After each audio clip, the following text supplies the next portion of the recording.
श्री स्वामी समर्थ. मित्रांनो, मी तुमचं आजचे एक तन्मय. आजच्या एका नवीन व्हिडिओ तुमचं पुन्हा एकदा सहर्ष स्वागत करतो. बघून इथं आपण आंतरपीक घेतलं. म्हणजे हे पाहू शकता, आपला फणस आहे, परत शेवगा आहे. इकडे बघू शकता फणसाचं झाड आहे, परत शेवग्याचं तास आहे झाड आहे. म्हणजे दोन झाडाच्या मधात एक शेवगा आपण असं लावलेलं आहे. फणसाच्या मधात कुठे दोन झाडं बसलेली आहेत, कुठे एक झाड बसले, कारण की काही झाडाची मर झाली. मागच्या वर्षी आपण लावलेलं शेवगा, मागच्या वर्षी आपण उत्पन्नसुद्धा घेतलं या शेवग्याचं.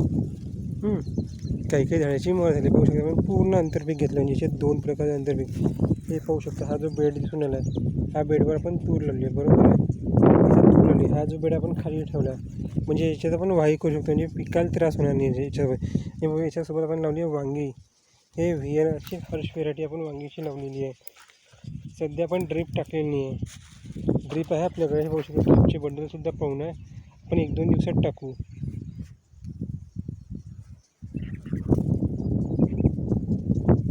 पण तिकडे बघा परत लिंबूचं तास आहे. लिंबाची झाडं लावलेली आहेत.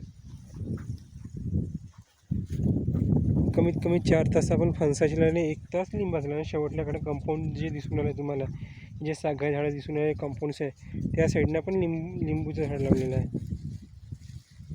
हे टिश्यू कल्चर लिंबू आहे आणि टिश्यू कल्चर फणस आपण लावलेलं आहे. शेवगा आपण घरी स्वतः बिया करतो आणि ते लावतो. जे आपली इथं उत्पन्न येऊन आलं ते. अशा प्रकारे आपली तुरीचं तास आहे, पूर्ण तूर आहे. हे पण आपण ऑर्गॅनिक घेऊन आलं आहे. याच्यात कोणचं पण पर्यंत रासायनिक म्हणा, फवारे म्हणा, रासायनिक दिलेसुद्धा नाही. थोडंसं कोकडले पानंसुद्धा दिसत आहे तुरीची. थोडं फ्रेश आहे आपली वांगी. उन्हामुळे जर पिवळसरपणा आहे वांगी, म्हणजे पूर्ण फ्रेश आपली वांगीची रोपं. तुरीचा तास, परत वांगीचा तास बघा. आपली वांगी हे फ्रेश वांगी, हिरवी कंच वांगी आहे.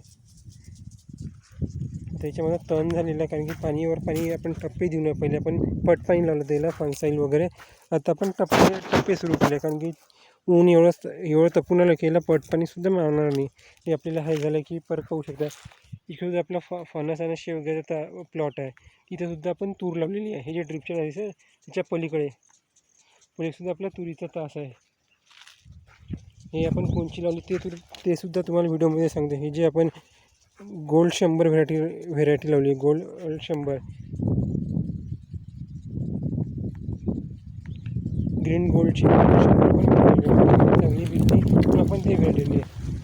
आपल्या इथे आपण दुसऱ्यांचे प्लॉट पाहिला, पण तिथं त्यांना चांगली म्हणून आपण ते व्हेरायटी आपल्या वावरात या वर्षीपासून आपण लावलेली आहे. बरोबर 2 व्हेरायटी आहे. एक गोल्ड 100 आहे, निर्मलची पूर्व असा ते सुद्धा आपण लावलेली आहे.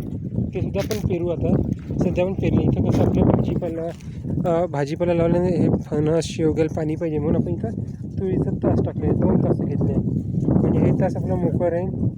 हेही तास आपल्या इकडलं मोकळं सोडलेलं आहे. याच्यानंतर आपण पाहू आता. याच्यामध्ये पालक, सांबार, मेथी, चवळी आपण हे पिकं घेऊ. याच्यात हे जे खाली तास आहे, याच्यात आपण पालक, सांबार, चवळी, मेथी घेऊ. म्हणजे आपले 3 प्रकारची पिकं झाली. समजा पालक, सांबार जे आपण पीक लावते येपर्यंत आपलं एक पीक झालं. नंतर आपलं हे तूर दुसरं पीक, वांगी तिसरं पीक. अशा प्रकारे आपण 3 पिकं घेऊन आले एका प्लॉटमध्ये. होऊ शकतं वांगी. जास्त पण आपण बी पेरून शेवगा लावून आलेलं आहे. इथं आपल्याला बरं त्या अंतराच्या हिशोबाने माप घेतो, कमी जास्त तिकडलं तास पण आणि इकडलं तास पाहून. हे दोन्ही तासानं आपण शेवग्याची लागवड केलेली आहे. हे पण इथे बी टाकलेलं आहे. याची आपण 1 ते 1.5 महिन्यामध्ये पण छाटणी करून घेतली शेवग्याची पूर्ण. बघा कशा प्रकारे फुटू आलेले. हे असे ब्रँचिंग पाहिजे. आणि ह्या जो कोवळा पाला राहतो, हा जो खालचा कोवळा पाला, आपण याची कटिंग करून याचा पावडर करतो. म्हणजे मोरिंगा पावडर जे म्हणतो ते आपण करून विकतो. म्हणजे 100 ग्रॅमचं पॅकिंग आहे. म्हणजे आपलं 100 ग्रॅमचं पॅकिंग 100 रुपयाला, पण 100 ग्रॅम देऊन आलेलं आहे सध्याच्या घडीला. आणि जे आपल्या पाठवायचे चार्जेस वगैरे मोरिंगा पावडरचे ते आपले वेगळे पडतात. डिलिव्हरी चार्जेस वेगळे आहे समजा. मग इकडेसुद्धा आपली तूर आहे. तुम्हाला परत वांगी दाखवली. बघा वांगीची तसं काही झाडं लहान आहे, काही मेलेली आहेत. उन्हामुळे काय होणार, भाजून आली आहेत रोपं. काही रोपं आपली उन्हामुळे भाजलेली आहेत.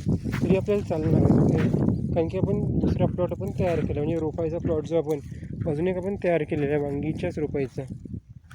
इकडेसुद्धा आपली वांगी पाहू शकता किती मस्त प्रकारे. इकडे तूर आहे पाहू शकता. 2 झाडांच्या मधात 1 ते 1.5 फुटाचं पण अंतर ठेवलं आहे.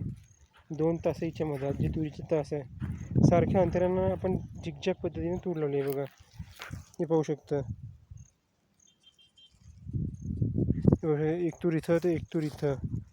हे असं झालं, हे असं इथं आली, परत इथं, परत तिथं, अशी झिकझॅक पद्धतीने पण अशी झिकझॅक पद्धतीने आपण तुरीचे लावल्यापासून लिंबाचं हे शेवगा आपण लिंबूसुद्धा लावलेले आहेत आपण. हे बघा शेवगा छाटणी केल्यानंतर पाहू शकता शेवगाला किती मस्त फुटवे आलेले आहेत.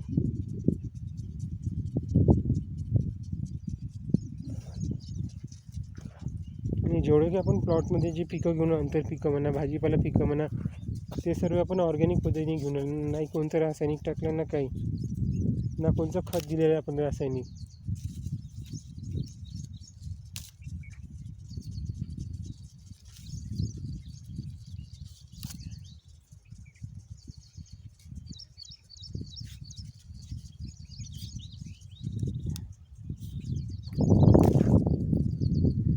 कोणी म्हणते वांगीवर कोराधन मारल्यानं कीड कवर, असं काही नाही आहे. मी कोराधनही वापरून पाहिलं 1-1.5 वर्ष आधी, पण काही फरक पडला नाही. म्हणून मी ते औषधं आपण रासायनिक नाहीच्या बरोबरच केलेले आहे. जिथं आता आपल्याला गरज पडते, खूपच रोग आहे, कीड आहे, तिथं आपण ते रासायनिक औषधाची आपण फवारणी करतो. नाही तर आपण फवारणीसुद्धा देत नाही रासायनिक औषधांची. हे आपण इव्हन युरिया, DAP किंवा 10-26-26 म्हणा किंवा 20-20-0 म्हणा, पोटॅश म्हणा, हे वगैरे आपण काहीच टाकत नाही. फक्त आपण ट्रायकोडर्मा वापरतो, जे लिक्विड फॉर्ममध्ये आता आमच्या इकडे कधी लिक्विड फॉर्ममध्ये मिळत नाही, जास्त करून पावडर फॉर्ममध्ये मिळते. ते आपण ट्रायकोडर्मा याच्यात वापरतो ड्रिपद्वारे. आता आपण याच्या 1 ते 2 दिवस आपण ड्रिपसुद्धा टाकणार आहोत. नाही, ड्रिप कशी टाकणार आहे, ह्या 2 तासाला टाकणार. म्हणजे हे बघा मी आठवून सांगतो. ह्याही झाडाला ड्रिप गेलं पाहिजे, ह्याही झालं, याच्या मधात 2 ड्रिप लाईनिंग. परत इथंही सुद्धा तसंच. इथं कसं, इथं एकच टाकू आपण. शेवग्याला तर पाणी मिळते, जमिनीतून शोषण करतेच. आपण शेवग्याला ना वांगीला म्हणून आपण ड्रिप टाकणार आहोत. नाही, याच्यामध्ये जे आपण आंतरपीक घेणार, पालक, सांबार, हा प्लॉट समजा पालकाचा घेतला, हा प्लॉट सांबाराचा, याला ड्रिप नाही, याला पण पट पाणी किंवा स्प्रिंकलरनं देऊ पाणी. सुरुवातीला आपण स्प्रिंकलरच राहू. आणि आपण सर्व ऑर्गॅनिक खतं वगैरे देतो. आपण स्वतः ताकापासून औषध बनवतो. गाईचं गोमूत्र आपण वापरतो, फवारणीत शेण वापरतो. आपल्याकडे आता बायोगॅससुद्धा आपण बसून घेतलं आहे, त्याची आपण स्लरीसुद्धा आपण याच्यात वापरून आलेलं आहे ह्याच्यात. आता सध्या आपण भाजीपाला रोप जे आहे, तिकडे आपली कारली लागली आहे, चवळी लागलेली आहेत, गवार लागले, याला सध्या आपली स्लरी चालू आहे. 2-3 दिवसाआड आपण स्लरी देऊन स्लरी गाळून घेत असतो. गाळूनच पडते तरी आपण डबल गाळतो, कारण की ड्रिप हे जे राहतो फिल्टरचा राहतो, ड्रिप फिल्टर, तो कधी कधी चोकअप होतो. चोकअप नाही झालं आपण 2 ते 3दा गाळतो, मग ते आपण पिकाला देऊन आलेलं स्लरी.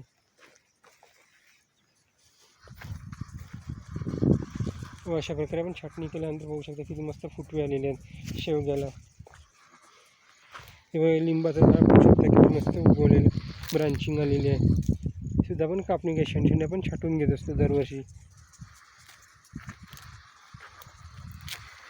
आणि इकडे आपला प्लॉट जस्ट आता तूर उगवून आलेली आहे. हे पाहू शकता, दिसत असेल त्या व्हिडिओमध्ये. हे बघा इथे आता फुटवे काढणं चालू आहे तुरीला, अंकुरण चालू आहे सध्या. कारण की आपण जरा लेट चालू केले ते तूर, कारण की लाईट नसल्यामुळे आपल्याला तुरीला पाणी मिळालं नाही. 1 ते 2 दिवस लाईट नव्हती, म्हणून आपण यांना पहिले उगवली, पाणी टपके भेटले म्हणून. आणि हे जे तूर आहे, हे जे इकडे फणस शेवग्याची तूर हे लेट उगवलेली आहे जराशी, म्हणून 2-4 दिवस लेट झालेली आहे. कारण की तूर कशी तग धरते तुरीचं बियाणं. कारण की आपण भाजीपाला घेऊन राहिलं तर भाजीपाल्याला रोजचं पाणी पाहिजे, 1 दिवस 2 दिवस पाणी पाहिजे. आपण पहिले तिथं पाणी लावलेलं आहे. हे बघू शकता पाणी आहे. आता कालच याचा टप्पा झालेला आहे. आता आपल्या गवारीवर टप्पा चालू आहे सध्या, तिकून देत आलेला आपण. कारण का मग सकाळी जेवढा राहत तेवढा आपण याच्यात टप्पा चालवतो. हे इकडे दिसून आला तुरीचा प्लॉट, हा आता 2 आहेत त्याच्यात. आणि हा जो हे जे दिसून आहे तुम्हाला, हा आपला पूर्ण चारा आहे गाईचा, हिरवा चारा. परत आपण दुसरा प्लॉटसुद्धा आपल्या चाऱ्याचा तयार आहे. मग आपले फणसाची प्लॉट पूर्ण, हा फणस आहे, शेवगा आहे. इथं जे आपण यावर्षी आपण गहू घेतला होता, गहू घेऊन आता याच्यावर आपण सोयाबीन घेणार आहोत. हे पण सोयाबीन पण ऑर्गॅनिक घेतो असतो. गहू पूर्ण पण ऑर्गॅनिक, शेणखत वगैरे टाकून, गाईचं गोमूत्र म्हणा, गांडूळ खत वगैरे आपण याचा प्रयोग करतो याच्यात टाकून.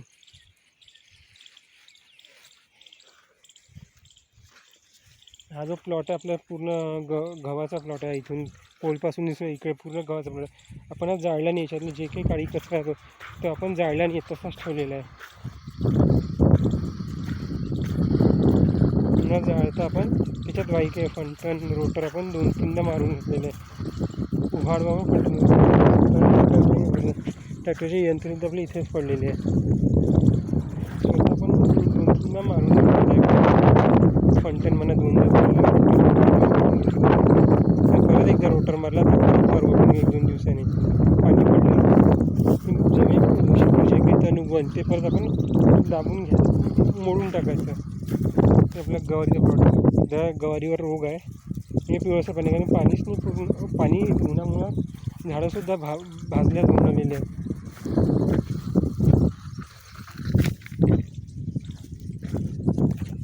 हे बघू शकता आपल्या इकडे उन्हामुळे काही हा जो 3-4 तास जे आहेत आपले उन्हामुळे तिकडे कसं पाणी बरोबर चालू, कारण की हे पाणी तिकडे संपेपर्यंत हे भाजून जातात. तरी आपण ड्रिप टाकली आहे, ड्रिप टाकूनसुद्धा पाण्याची तेवढी हे नेऊन आलं, ऊनच तेवढं तपून आलं आहे. 40-45 डिग्रीपर्यंत 48 डिग्रीपर्यंत टेम्परेचर गेलं होतं मागच्या महिन्यात. या महिन्यातसुद्धा 48पर्यंत टेम्परेचर गेलेलं आहे. म्हणजे झाडं पण भाजून आलेली आहेत. जर तुम्हाला हा जर व्हिडिओ आवडला असेल गवारीबद्दल म्हणा, इतर पिकाबद्दल जे काही मी तुम्हाला सांगितलं, शेवगा म्हणजे आपण शेवगा फणस म्हणजे आपण आंतरपीक घेतलं, म्हणजे आपण वांगी लावली, तूर लावली. आता पण त्याच्यात जे तुरीचा तास आहे त्याला आपण बीट लावायचा विचार करून आलेला आहे. सध्या ठरलं नाही अजून, ठरवू आपण बीट लावा का नाही लावा, होईल का नाही होईल तो विचार करत आहे. बीट लावून पाहू, म्हणजे कसं होईल, तूर निघेपर्यंत आपलं बीट पण निघून जाईल. 1 ते 2 महिन्यात आपलं 2 ते 3 महिन्यात बीट चाललं जाईल. म्हणजे आता जून महिना आहे समजा, जूनची समजा 22 तारीख आहे जूनची, तर जुलै किंवा ऑगस्टपर्यंत आपलं, जुलैच्या एंडिंगला किंवा मग ऑगस्टच्या एंडिंगला आपलं बीट निघून तयार राहील. तर हे जे आपलं गवारीचं प्लॉट आपण तूर लावणार आहे सोबतच. गवार आता गवार उत्पन्न चालू होऊन आलेलं आहे. पुढल्या महिन्यात आपण आता तूर लागवड करू गवारीसोबतच. हे बेडवा पण तूर लावून देऊ, म्हणजे गवार निघाली पुढल्या किंवा त्या पुढल्या महिन्यात आपण गवारीचा प्लॉट घेऊन जाईल ऑगस्टमध्ये वगैरे, ऑगस्ट सप्टेंबरमध्ये. नंतर आपली तूर राहील. म्हणजे आपण कसं 2 पिकां हे जे बेडे आपण मोडले नाही आहेत, जे मागच्या वर्षी तूर घेतलेली तूर घेऊन तसेच ठेवले, त्याच्यावरच आपण मधात जे आपण जवळजवळ बेड फाडलेले आहेत परत. आपण डबल व्हाय नाही करत, एक वेळा पावसाळ्यात जे आपण बेड फाडले त्याच बेडवर आपण पीक घेतलेलं आहे. उन्हाळ्यात आपण इथे टोमॅटो घेतले, हे जे प्लॉट दिसून आलं शेवग्याचं वगैरे, आपण टोमॅटो घेतले, टोमॅटो काढून त्याच बेडवर आपण तूर आणि हे लावलेली आहे, वांगी वगैरे पण त्यात लावलेली आहे. तर हे जर माहिती तुम्हाला आवडली असेल कृपया करून चॅनलला सबस्क्राईब करा, बेल आयकनला क्लिक करा. आणि क्लिक केल्यामुळे कसं होईल, तुम्हाला नोटिफिकेशन जे काही मी आंतरपिकं वगैरे घेतो त्याच्याबद्दल तुम्हाला माहिती मिळेल. अजून जे काही मी ऑर्गॅनिक औषधं वगैरे तयार करतो ते सुद्धा तुम्हाला व्हिडिओमध्ये सांगेल. कसं बनवायचं, काय बनवायचं तुम्ही विचारू शकता मला माहिती. बेलीचं पोटॅश, बेलफळ जे आहे त्याच्यापासून आपण पोटॅशसुद्धा बनवू शकतो, त्याचीसुद्धा माहिती मी व्हिडिओमध्ये टाकली. कसं बनवायचं, काय बनवायचं, किती प्रमाण घ्यायचं, गूळ किती टाकायचं, 100 ग्रॅम टाकायचं, 200 ग्रॅम टाकायचं, त्याच्याबद्दल माहिती दिली. तर तुम्हाला व्हिडिओ आवडला कृपया करून चॅनलला सबस्क्राईब करा. धन्यवाद मित्रांनो.